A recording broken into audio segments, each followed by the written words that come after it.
Kabanata 371. Sinagot ni Nolan ang telepono. Yes, Mr. Goldman. Inatake ni Stone si Instructor Lich sa training camp, pero salamat kay Mr. Boucher, okay lang si Instructor Lich, pero...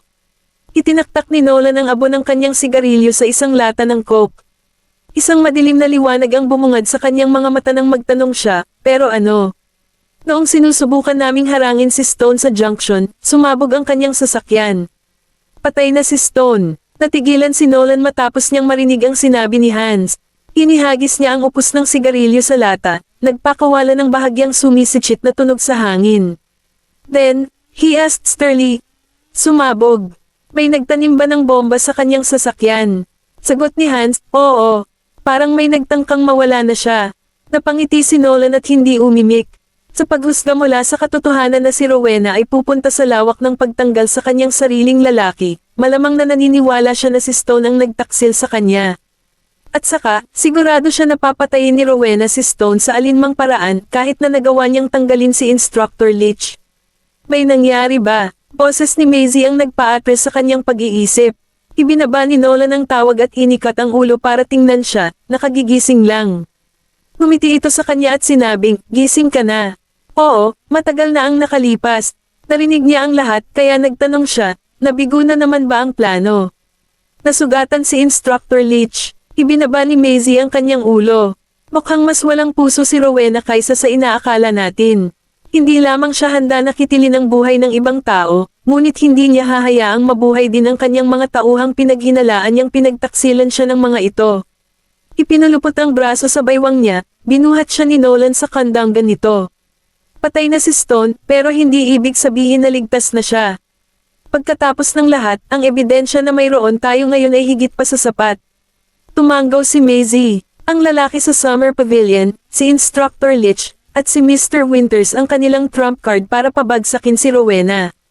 Ngayong pinatay na ni Rowena ang isa sa sarili niyang mga tauhan, tutulungan pa rin ba siya nitong itago ang sikreto? Nag-alinlangan si Maisie. Tinala muli ni Nolan si Maisie sa Summer Pavilion sa gabi. Ang sugat sa mukha ng lalaki ay naging langib. Bagamat mukhang gulong-gulo pa rin siya, namuhay siya ng matiwasay nitong mga nakaraang araw. Nakaupo sa isang sopa, tinanong niya, kumusta ang aking kapatid? Sumagot si Nolan, nasugatan ang iyong kapatid. Sinubukan siyang patayin ni Stone. Saglit na natigilan ang lalaki, at pagkatapos ay sumeryoso ang mukha nito.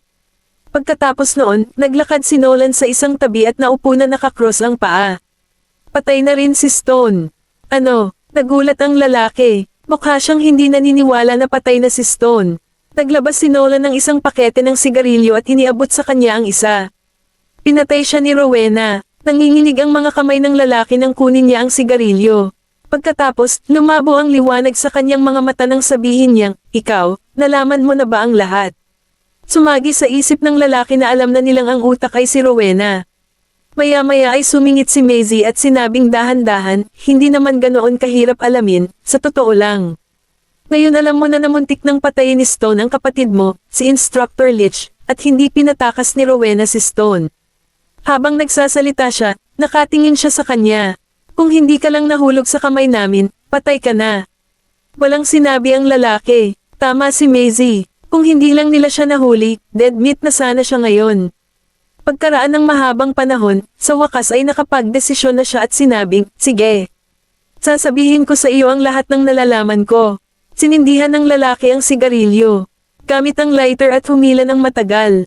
Aniya, bukod sa mga Winters at kay Winona, inutusan din niya si Stone na pumatay ng ibang tao. Ang alam ko lang ay staff member siya ng Black Gold Group. Sumimangot ng malalim si Nolan ngunit hindi ito umimik. Natigilan si Maisie. Siya ay isang miyembro ng Black Gold. Sino siya? Inangat ng lalaki ang ulo para tingnan si Maisie. Hindi ko alam. Hindi sinabi sa akin ni Stone ang pangalan niya. Wala siyang magawa kundi sundin ang mga utos ni Miss Summers. Kahit sinong ipapatay ni Miss Summers, papatayin niya, at noong araw na iyon ay ako ang sumama sa kanya. Kabanata 372. Nagpadala ng text message si Nolan kay Quincy. Maya-maya, may nakita si Quincy at nag-reply sa kanya.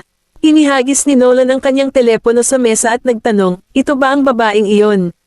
Napatingin ang lalaki sa telepono at tumango. Kinuha ni Maisie ang phone at tinignan ang babaeng staff. Di ba siya si Meryl from the administrative department? Ano ang ginawa niya para magpadala si Rowena ng taong pumatay sa kanya? Tumingin si Maisie kay Nolan at nagtanong, paano mo nalaman na siya iyon? Pagkatapos ay diretsyong sumagot si Nolan, ilang araw na siyang absent sa trabaho, kaya hindi mahirap tukuyin ang kanyang impormasyon. Si Meryl ay hindi pumapasok sa trabaho at walang ibinigay na anumang dahilan bukod pa doon. Walang sino man sa kanyang mga kasamahan ang nakakaalam kung nasaan siya, at hindi rin sila makakontak sa kanya. Ang kanyang mga gamit ay nasa kanyang mesa pa rin, at ang administrative department manager ang nagsabi kay Quincy tungkol dito. Kaya naman, alam ni Nolan na siya ang tinutukoy ng lalaki. Dagdag pa ng lalaki, si Stone ang pumatay sa kanya, at ako ang nagligpit ng bangkay niya. Dinala ko ang kanyang bangkay sa suburbs at inilibing ito sa kagubatan. Mariing idiniin ni Maisie ang kanyang mga labi. Pagkaraan ng mahabang sandali ng katahimikan, tumingin siya sa kanya at nagtanong, hindi ba kayo nag-aalala na retribution ng inyong mga aksyon? Napangisi ang lalaki, pinibigyan niya kami ng pera, nagtatrabaho kami para sa kanya. Ganyan ang takbo ng ating mundo. Halos hindi natin kayang buhayin ang ating sarili, kaya bakit tayo dapat mag-alala tungkol sa tinatawag na retribution? Muli siyang humitit sa sigarilyo at nagpatuloy. Inaamin ko na nakapatay ako ng tao at siguradong hindi ako mabuting kaluluwa.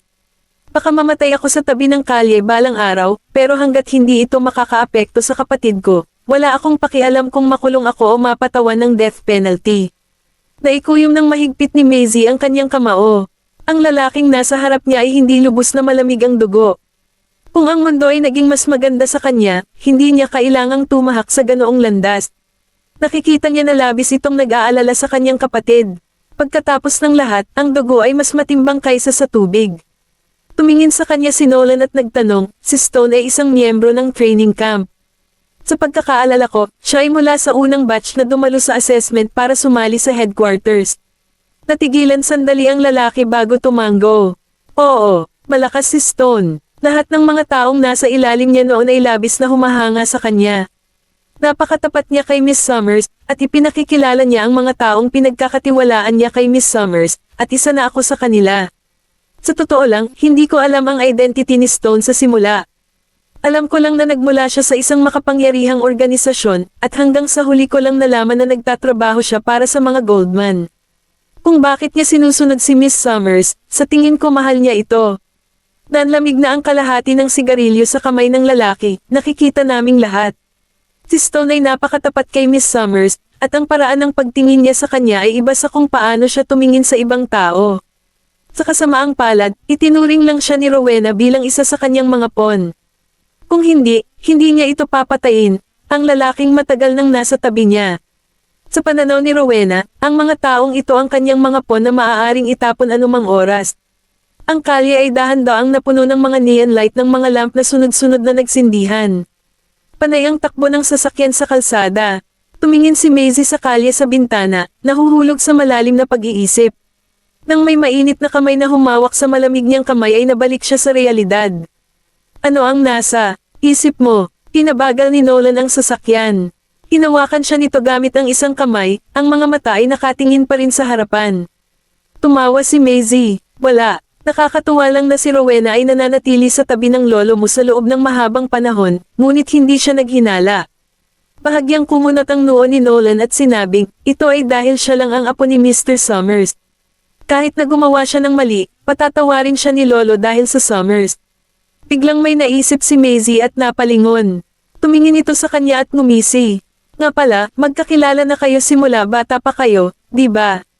I always heard that childhood friends get along very well with each other, so why don't you like her? Pagkatapos ng lahat, ang mga taong nasa isang paborebleng posisyon ay unang makakakuha ng gusto nila. Kung nag-effort pa si Rowena at nagustuhan siya ni Nolan, sigurado si Maisie na hindi siya magkakaroon ng pagkakataon. Kabanata 373. Mahigpit na hinawakan ni Nolan ang kamay niya dahilan para mapangiwi siya sa sakit. Hay, masakit. Ano ang nangyayari? Hindi ko man lang ba pwede maitanong? Gumisi siya. Walang dahilan. Hindi ko lang siya gusto. Pinawi ni Maisie ang kanyang kamay at pinagkrus ang kanyang mga braso sa harap ng kanyang dibdib. Paano ang ibang babae? Hindi ka pa ba nai-inlove sa kahit sinong babae dati? Nilinga ni Nolan ang kanyang mga mata at sinabing, hindi. Pagkatapos noon, nagtanong siya, "How about you? Na-inlove ka na ba sa kahit sinong lalaki bago ako?" Napaisip sandali si Maisie at nakangiting sumagot, "Oo, meron. Nagkaroon ako ng crush sa senior ko noong college ako." Nang makita niyang umitim ang mukha ni Nolan, tumawa siya at idinagdag, "Maraming babae ang may crush sa kanya. Gwapo siya at maganda ang grades niya. Hindi lang ako, tsaka hindi naman niya ako kilala eh. So, gusto mong makilala ka niya?" Sabi ni Nolan, puno ng selos ang boses. Napatawa si Maisie at sumagot, "Nope, nope. Nasa tabi ko na kayo, ang pinakagwapo at pinakamatagumpay na lalaki, kaya paanong may posibilidad na maisip ko ang ibang mga lalaki?" Nang matapos siyang magsalita, sinamantala ni Nolan ang pagkakataon habang huminto ang sasakyan sa intersection para hintayin ang pulang ilaw. Hinawakan niya ang likod ng ulo nito gamit ang malaking kamay at hinalikan ito sa labi. Natigilan sandali si Maisie at namula ang mukha. Marahan siyang itinulak palayo at mamulong, "Tumigil ka, Nolan." Tinaas ni Nolan ang kanyang mga kilay habang napuno siya ng buong galit. Nang bumalik sila sa Blue Bay Villa, idiniin siya ni Nolan sa dingding at sinimulan siyang halikan pagkapasok nila sa bahay. Tinuntun niya ang daliri niya sa balat niya, hinahalikan siya sa labi habang si Maisie ay nakapulupot sa leeg niya. Hinubad niya ang hairband na ginamit niya para itali ang buhok niya kaya hinayaan niyang damaloy ang mahabang buhok sa likod niya. Malapit nang mahulog ang mga damit niya, at napaka-charming nito sa kanya bago pa sila tumuloy sa susunod na hakbang, tumunog ang kanyang telepono. Paputol-putol na hinimok siya ni Maisie, "Nolan, sagutin mo muna ito." Naging malamig ang tingin ni Nolan. Halatang dismayado siya sa biglaang pagkaputol. Gayunpaman, hindi rin niya hinanggad ang sandaling ito ng kasiyahan. Pagkabitaw sa kanya, inilabas niya ang kanyang phone at sinagot ang tawag. "Ano iyon?" Boses ni Quincy mula sa kabila ng telepono, "Mr. Goldman, patay na ang lalaking iyon." Nang makarating sina Maisie at Nolan sa istasyon ng pulis, kausap ni Quincy ang mga pulis sa labas ng mortuary. Nang makita ni Quincy si Nolan, sinabi niya, "Mr. Goldman, binaril siya sa labas ng Summer Pavilion." Napakaraming tao noong panahong iyon, at ang takot ng mga tao ay tumawag ng pulis. Nagbago ang ekspresyon ng mukha ni Maisie. Bigla siyang may naisip at sinabing, kung gayon si Instructor Leach. Naisip nila na papatayin ni Rowena ang lahat ng patunay. Tumingin si Nolan kay Quincy, at naunawaan ng huli ang gusto nitong gawin niya. Nagmamadali niyang inilabas ang kanyang telepono, tinawagan si Hans, at sinabihan siyang manatili sa tabi ni Instructor Leach sa lahat ng oras. Pumunta si Nolan para kausapin ang pulis sa gilid. Si Maisie naman, umupo siya sa bench at nag-isip. Maya-maya, umalis na ang mga pulis. Lumapit si Nolan sa kanya, yumuko, at ipinatong ang kanyang mga kamay sa kanyang mga balikat. "Anong problema, Nolan? I think sinusundan tayo." Wala siyang maisip na dahilan kung paano nalaman ni Rowena na nasa Summer Pavilion ang lalaking iyon. Hindi lamang iyon, ngunit nagawa lamang niya ang kanyang pagkilos pagkatapos silang lahat ay umalis. Pagkatapos ng lahat, walang paraan na magagawa niya ito sa loob ng Summer Pavilion dahil ang mga tauhan ni Nolan ay nagbabantay. Doon, mariing idiniin ni Nolan ang kanyang mga labi ngunit hindi ito umimik. May ibang naisip si Maisie at lumingon sa kanya. Nagpadala ba siya ng isang tao para bantayan ako? Kung hindi, bakit siya susulpot sa SS Restaurant kasama ang lolo mo noong araw na iyon? At saka, alam pa niyang nakikipagkita ako kay Hernandez. Kung hindi alam ni Rowena na nakikipagkita siya kay Hernandez, bakit niya pipigilan si Maisie na umalis sa SS Restaurant? Kabanata 374. Hindi ba't sinadya niya ang pagpigil para magbangga sila Titus at Hernandez? Tila nag-iisip si Nolan sa kanyang sinabi. Nakapatong ang kanyang baba sa kanyang kamay, nagpatuloy si Maisie. Kung siya talaga ang lalaki niya, pwede niyang hilingin sa kanila na iligpit ako. Baka naman binabantayan lang niya ako. Tumayo si Nolan at ibinaling ang tingin sa paligid. Parang sinamantala niya ang mga tao sa paligid niya. Mga taong nakapaligid sa kanya. Pero walang nakakaalam na pumunta ako sa SS Restaurant maliban sa iyo at may sumulpat sa kanyang ulo, at napabuntong hininga siya. Ngumisi si Nolan, panahon na yata para turuan siya na hindi lahat ng tao sa mundong ito ay mabuti. Kinabukasan, ipinatawag ni Nolan si Cherry sa administrative office. Nagkamot ng ulo, pumasok siya sa opisina ni Nolan. Pagkatapos tingnan si Quincy, tinanong niya, "Hinahanap mo ba ako, Mr. Goldman?" Noong araw na inutusan kita na sunduin si Z sa SS Restaurant, sinabi mo ba ito sa iba? Tanong ni Nolan nang hindi itinaas ang ulo at binuklat nito ang mga dokumento sa kamay nito. Sinabi ko kay Rowena, walang pag-aalinlangan na sagot ni Cherry. Kasama ko siya noong tinawagan mo ako, kaya sinabi ko sa kanya ang tungkol dito.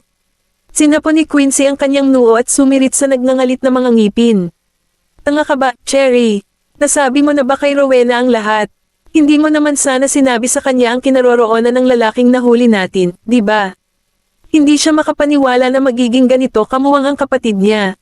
Siya ay sinamantala ng ibang mga tao, at hindi pa niya napagtanto ito. Natarante si Cherry, anong nangyari? Bakit hindi ko pwedeng sabihin kay Rowena ang tungkol dito? Mukhang nag-aalala siya tungkol sa bagay na iyon sa akin. Walang magawang umiling si Quincy matapos niyang marinig ang sinabi ni Cherry. Tila siya ang nagsabi kay Rowena tungkol sa lalaking iyon. Inihagis ni Nolan ang mga dokumento sa mesa. Malamig ang kanyang mga mata habang umuungol. Ikaw talaga ang pinakatangang tao na nakita ko. Hindi mo ba alam na si Rowena ang may pagkanan ng lahat ng ito? Pagkatapos noon, hindi makapaniwalang sinabi niya, sigurado ka ba tungkol dito, Mr. Goldman? Napakabait at banayad ni Rowena. Paanong siya ang mastermind? Napabuntong hininga si Quincy. Lumapit ito sa kanya at sinabing, Cherry, lahat ng ebidensyang nakolekta namin ay nakaturo kay Rowena. Alam mo ba na ang lalaking nahuli natin ay pinatay kagabi pagkatapos mong sabihin kay Rowena? Nagbago ang ekspresyon ni Cherry. So nagkamali ba siya? Siya ang nagsabi kay Rowena ng lahat. Mr. Goldman, kapatid, ako, pasensya na. Ipinapangako ko na hindi ko na lang sasabihin sa iba ang anumang bagay. Ako, si Cherry ay nakaramdam ng guilt kaya malapit na siyang umiyak.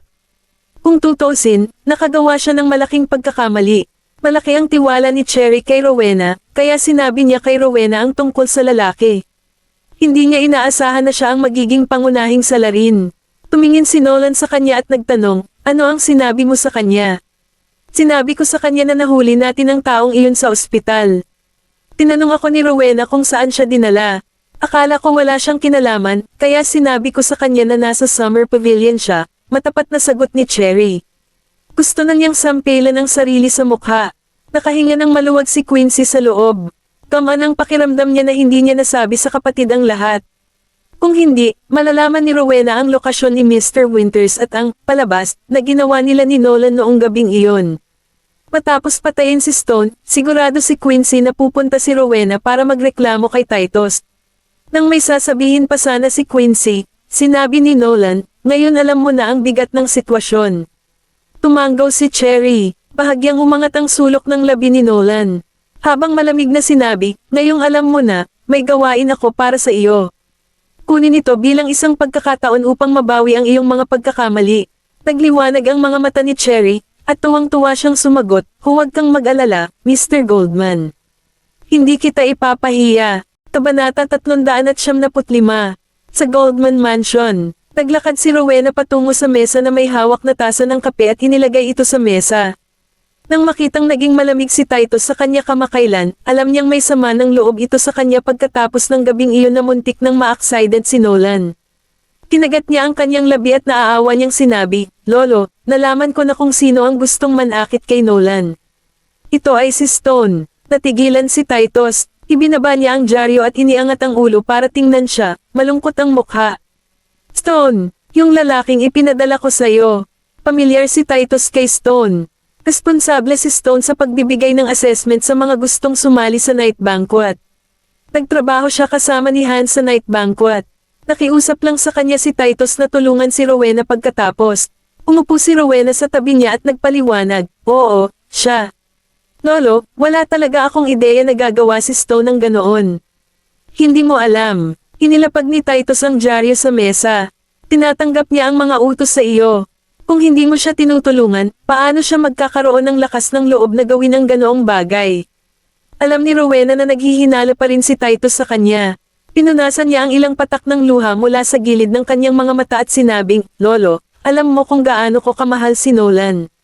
Kahit na aminin ko na sinubukan kong saktan si Maisie, hinding-hindi ko sasaktan si Nolan. Walang sinabi si Titus, tila pinag-iisipan niya ang mga sinabi nito. Lolo, hindi kailanman nais ni Stone na magtrabaho para sa akin. Hindi siya kailanman humingi ng pahintulot sa akin na gawin ang anumang bagay. At saka, nagtanim siya ng ganoong damdamin para sa akin at tumingin sa kanya si Titus at nagtanong, at ano? Kinagat ni Rowena ang kanyang labi at sinabing, sinubukan niya akong pilitin na sumama sa kanya, ngunit tumanggi ako. Sinabi ko sa kanya na si Nolan at Nolan lang ang mahal ko. Iyon yata ang dahilan kung bakit niya sinubukang saktan si Nolan. Paumanhin, Lolo, kasalanan ko ang lahat ng ito. Huminga ng malalim si Titus. Kung ito talaga ang kaso, talagang sinubukan ni Stone na saktan si Nolan dahil sa selos. Biglang hinayla ni Rowena ang kanyang manggas at ipinakita kay Titus ang peklat sa kanyang braso. Nung kamprantahin ko si Stone, sinubukan niya akong isama. Gumamit ako ng kutsilyo para ipagtanggol ang aking sarili, ngunit kalaunan ay inagaw niya ang kutsilyo at tinaga ako bago ako tumakas.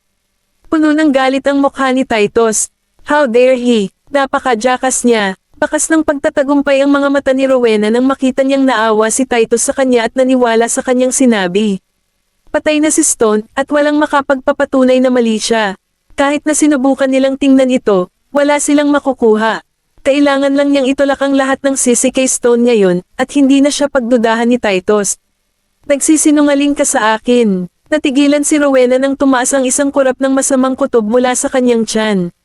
Damn it, bakit siya biglang pumunta dito? Nang makita ni Titus na sumisigaw si Cherry kay Rowena, sumimangot ito at tumahol. Nakalimutan mo na ba ang lahat ng asal na natutunan mo sa training camp?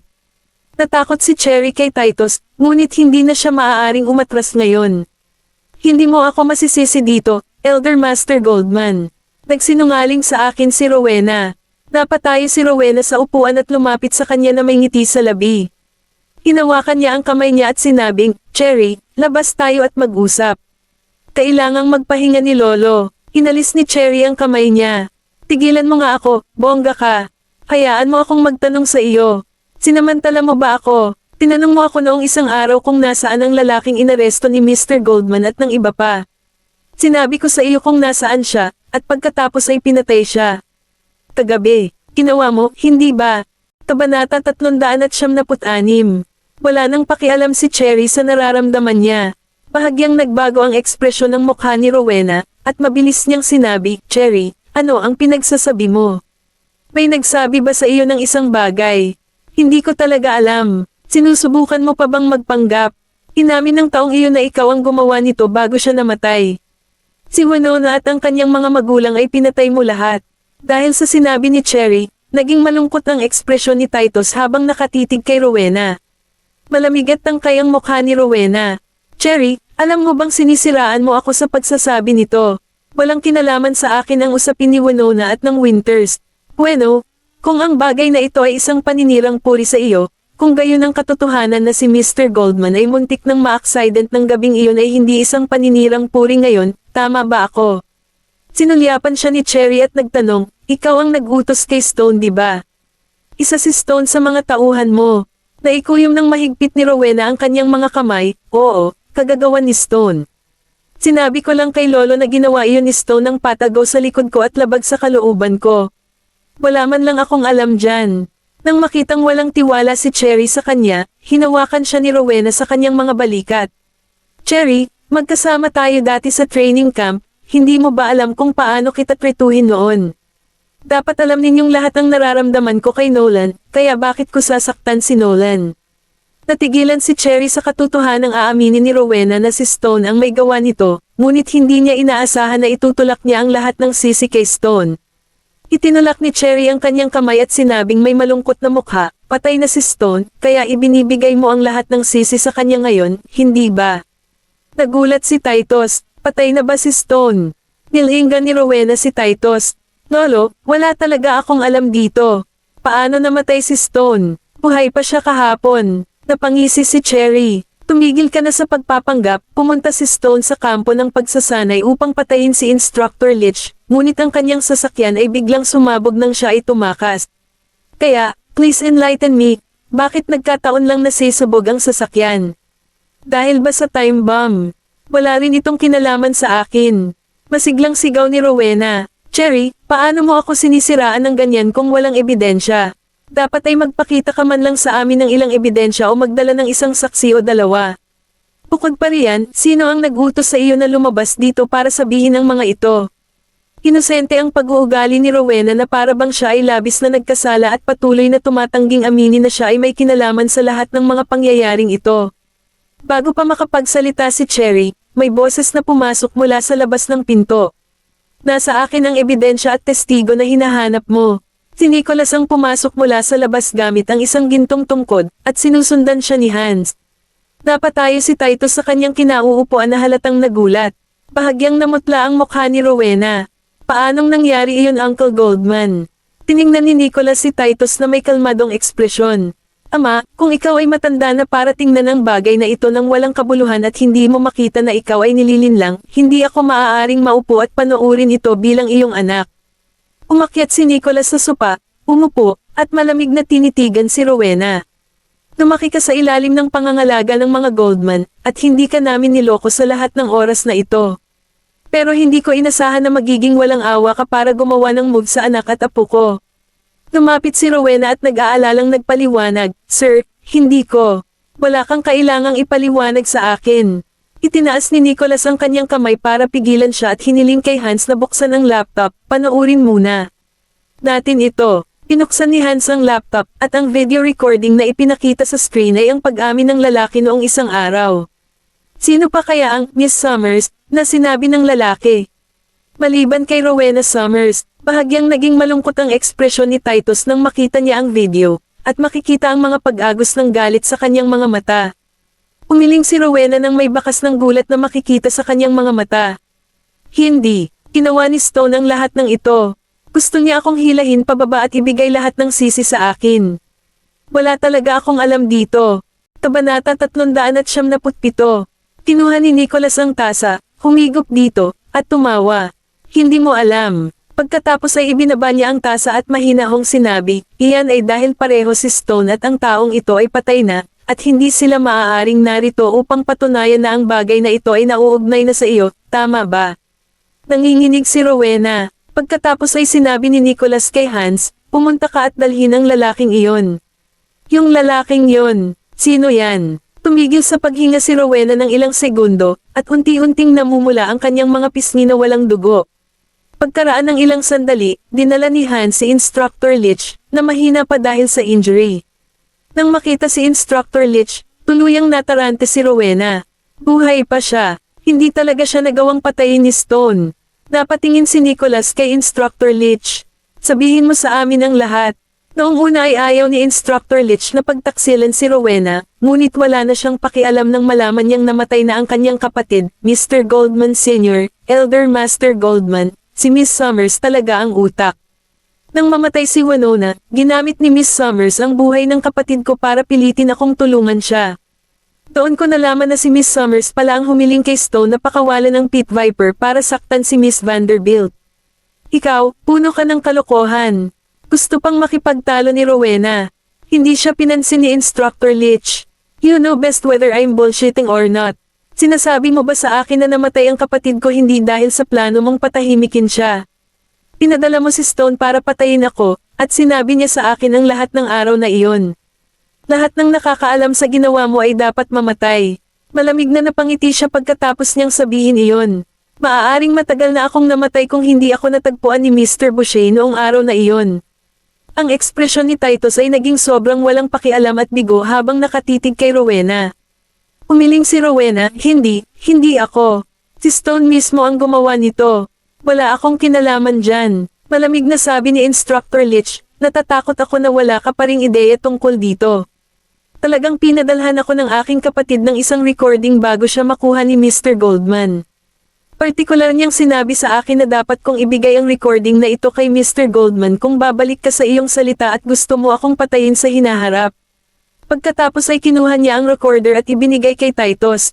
Kinuha ni Titus ang recorder mula kay Instructor Litch at pinatugtog ang nilalaman nito. Ito ay isang pag-uusap sa pagitan ng kanyang kapatid at ni Rowena.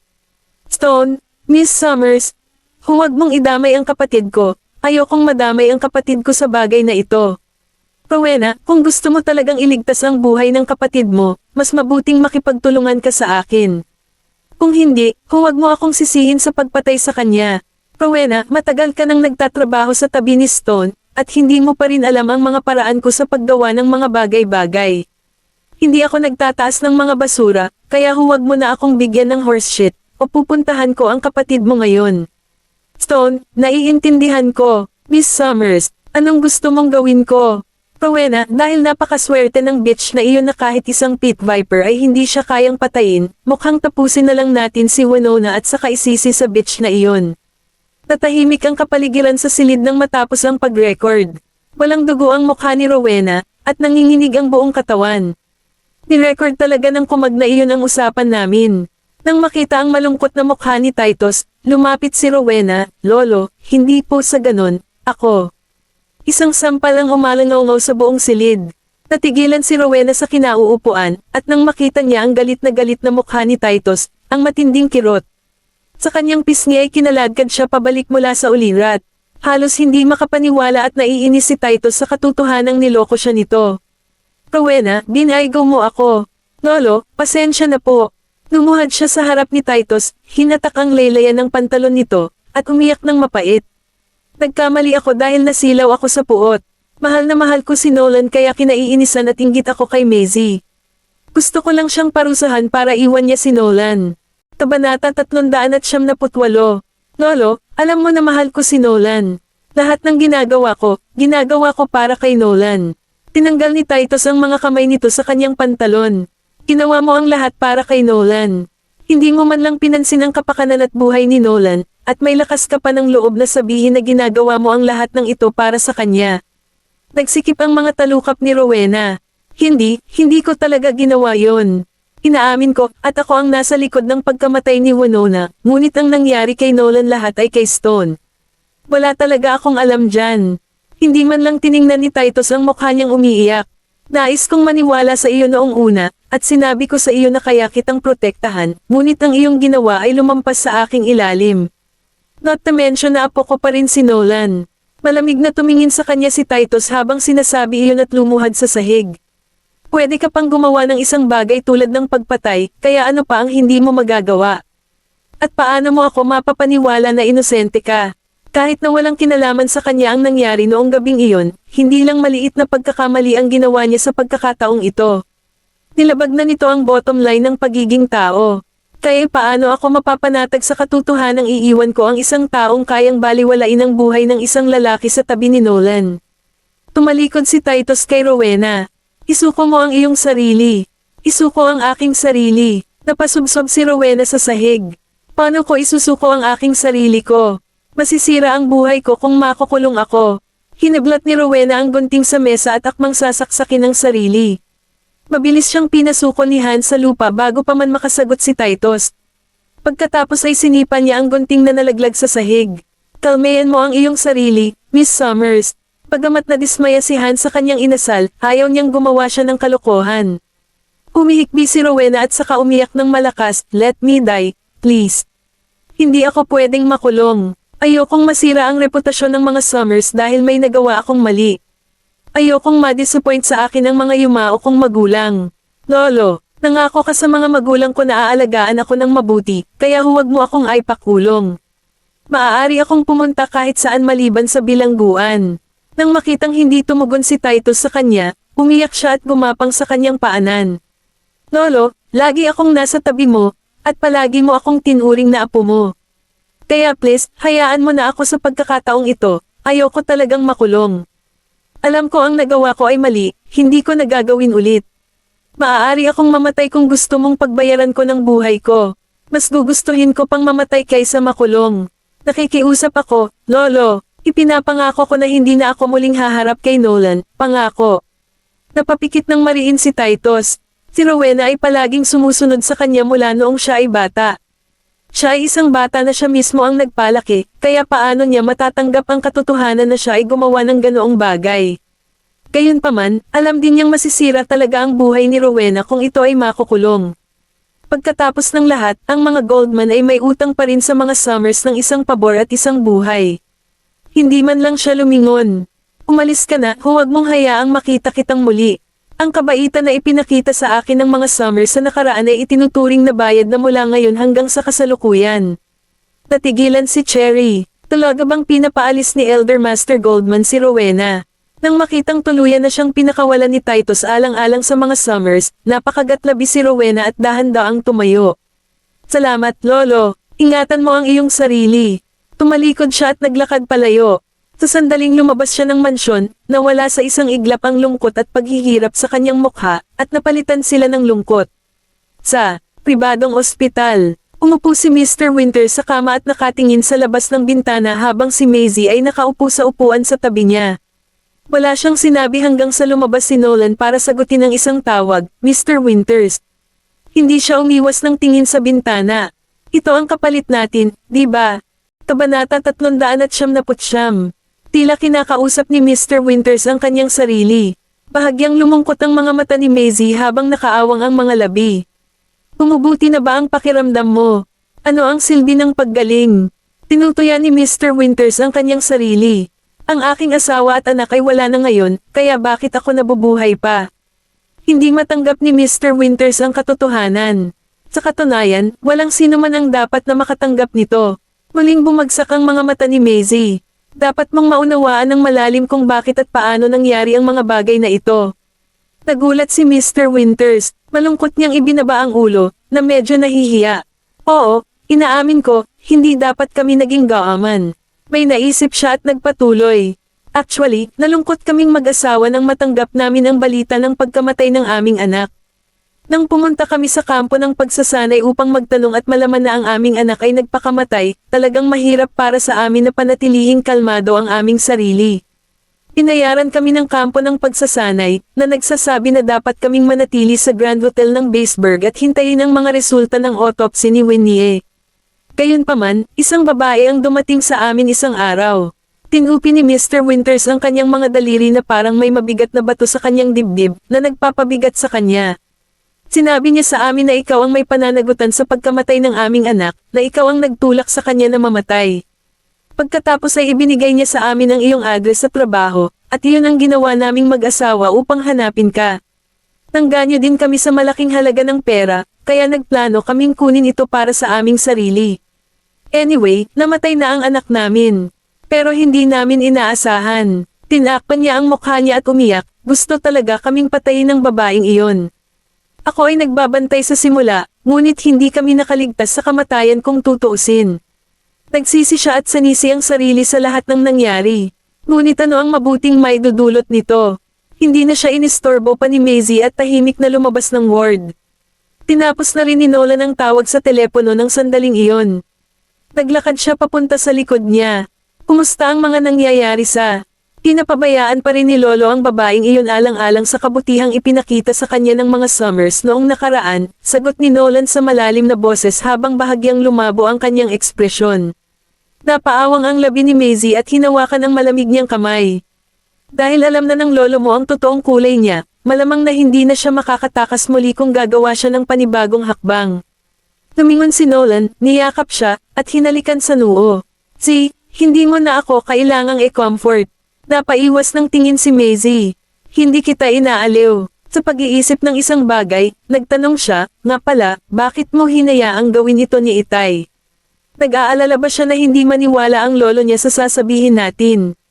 Pinulupot ni Nolan ang isang braso sa bewang niya at ngumiti. Sinabi na ng tandang babaeng iyon, si Cherry, kay Rowena ang lahat ng detalye ng mga plano natin. Kaya baka makaisip si Rowena ng dahilan para takasan ang bagay na ito kung tayo ang haharap sa kanya sa pagkakataong ito. Hinawakan ni Maisie ang kanyang kurbata na may walang pakialam na ekspresyon. But still, she's escaped it unscathed. Hindi ba? Sayang naman at hindi natin siya na ipapakulong. Ngumisi siya. Hindi siya magkakaroon ng mas magandang buhay kahit na hindi siya nakulong. Maaaring hayaan ni Lolo ang pag-slide para sa kapakanan ng mga Summers, ngunit hindi gagawin ni Tatay. Kinabukasan, opisyal na itinatag ang Vanna Jewelry bilang sole jewelry, at maraming customer, noong una itong magbukas. Ang lobby ay nahahati sa dalawang lugar, A at B. Ang Area A ay itinalaga para sa custom-made na alahas na maaaring kolektahin. Napakataas ng presyo ng lahat ng alahas na ipinakita rito, ngunit kakaiba ang mga disenyo nito. Kinailangan ng appointment para makapagsagawa ng hakbang sa lugar na ito. Ang Area B ay isang lugar na itinalaga sa mga ordinaryong benta, tulad ng isang butik ng alahas. Nagbenta ito ng mga umiiral ng handa na alahas, na kulang din. Ang Soul Jewelry ay ang tanging brand ng alahas sa Baseburg na nakatuon sa Gothic na koleksyon nito, at dahil alam ng lahat na ang taga-disenyo ng brand ay si Zora, halos puno ito ng araw na iyon.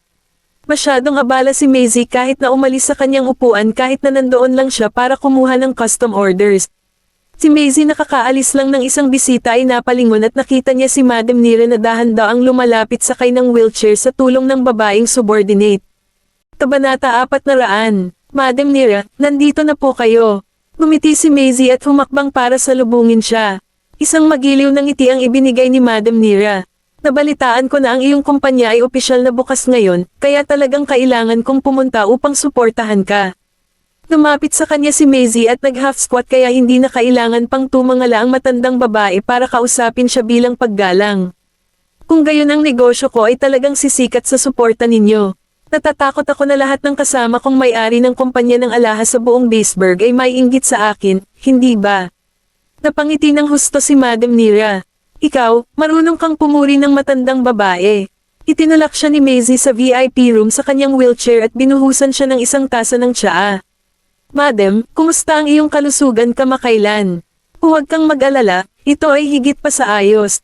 Tinampot ni Madam Nira ang tasa ng tsaa at hinaypan ang singaw sa ibabaw ng tsaa. Matagal na rin simula noong huli tayong magkita, akala ko nakalimutan mo na ako.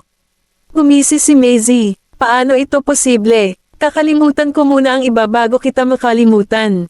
Umigop ng tsaa si Madam Nira at sinabing, nangako ka sa akin na gagamit ka ng 1 taon para makilala ang iyong alahas sa buong mundo, ako. Isipin na aabutin ito ng wala pang 1 taon ngayon. Huminto si Maisie ng ilang segundo at saka tumawa ng tawa, maganda lang ang simula natin ngayon. Tinawayan ni Madam Nira ang kanyang kamay. Ang magandang simula ay isang magandang simula.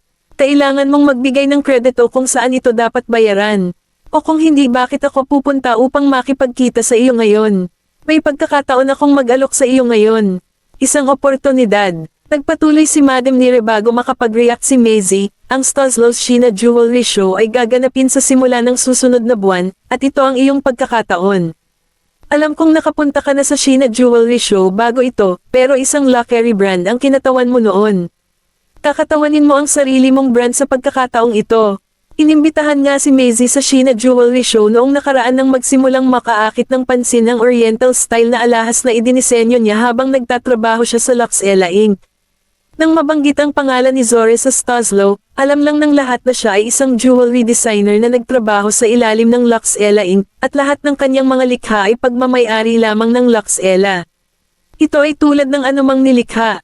Gaano man kahusay ang mga likha ng isang tao, ang lumikha ay magiging isang kilalang pangalan lamang sa buong mundo hanggat ang copyright ay hindi sa kanya. Gayunpaman, ang Soul Jewelry ay sariling tatak ni Maisie. So, ano sa tingin mo? Iisipin mo bang dumalo sa jewelry show? Nakangiting tanong ni Madam Nira. Tumanggaw si Maisie at nilapag ang tasa ng tsaa. Oo naman. Pagkaalis ni Madam Nira, lumapit sa kanya si Cherry at humingi ng tawad sa nangyari noong isang araw. Maisie, pasensya na. Masyado akong nagtiwala kay Rowena noon, kaya sinabi ko sa kanya ang tungkol sa pagkikita niyo ni Mr. Lucas.